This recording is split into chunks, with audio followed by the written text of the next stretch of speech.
For today's data science bite, let's define what the field of statistics is.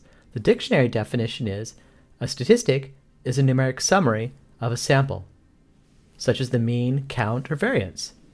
Now, let's define our terms. What is a sample, and what is a population, and what is a summary?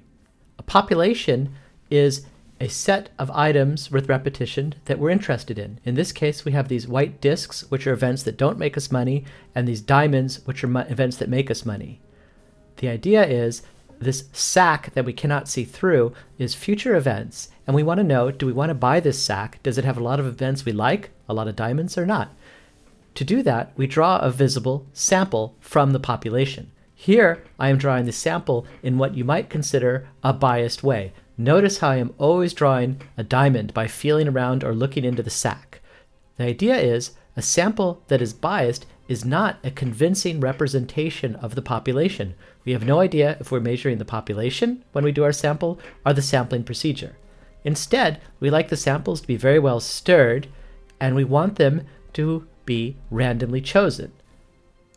Samples are visible, which I'm representing with a clear cup, and even a random sample can be non-representative with some chance, especially if it's a very small sample, as we just saw here. A convincing random sample, which represents the population it's drawn from, is typically drawn at random and is large. This gets rid of both issues of bias and variance.